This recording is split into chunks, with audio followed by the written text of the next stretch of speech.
बालवीर, तुम मुझे और धोखा नहीं दे पाओगे। मैं इस भ्रमजाल में नहीं फंसने वाला। ये भ्रमजाल तो तुमने बिछाया है हमें फंसाने के, लेकिन हम हर जाल से बचना जानते हैं। नहीं प्रचंडिका, इस बार तुम नहीं बचोगी। तुम्हारे इस मायावी रूप को मैं अभी धुएं में उड़ा दूंगा। धुएं में तो तुम गायब हो गए इस बार बालवीर, वो भी हमेशा के लिए।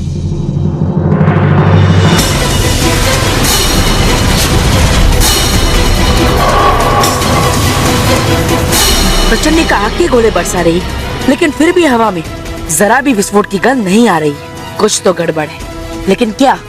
क्या हुआ बालवीर?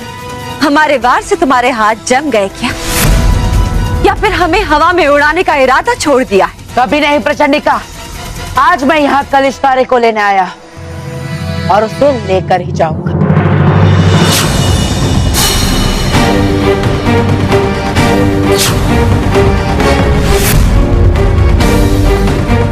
अरे हाँ, गंध का ना आना ऐसा तो सिर्फ पारे की शक्ति में होता है, क्योंकि पारे का ना कोई रंग होता है और ना ही उसमें कोई खुशबू होती है। मतलब मेरे सामने जो है वो असली प्रचंडिका है, और तंत्र जादू की वजह से मैं और प्रचंडिका ही आपस में लड़ रहे हैं।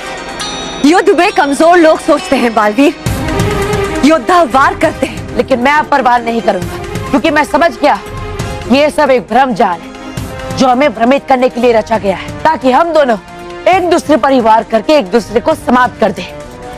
प्रचंडिका, मैं आप पर वार नहीं करूंगा, क्योंकि मुझे समझ आ गया है कि आप असली प्रचंडिका है और हमें भी आपस में युद्ध नहीं करना चाहिए। हम भी समझ गए, तुम ये सब हमें भ्रमित करने के लिए सुना रहे हो। नहीं, हम तुम्हारी बातों में नहीं आएंगे।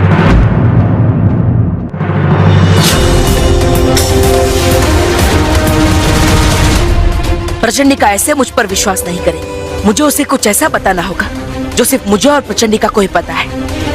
हाँ, मैं प्रचंडिका को हमारे युद्ध अभ्यास की बातें याद दिलाता हूँ, और उसके लिए मुझे प्रचंडिका की पीठ पर वार करना होगा।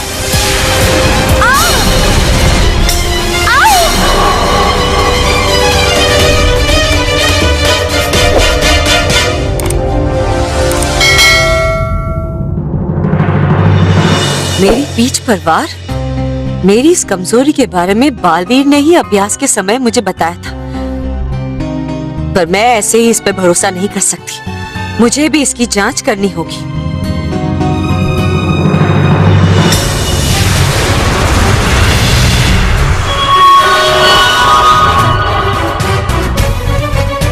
रुकिए प्रचंडिका, मुझे लगता है कि आपने मेरे पैरों पर वार करके मेरी कमजोरी पकड़ ली, जैसे युद्ध अभ्यास में पकड़ ली थी।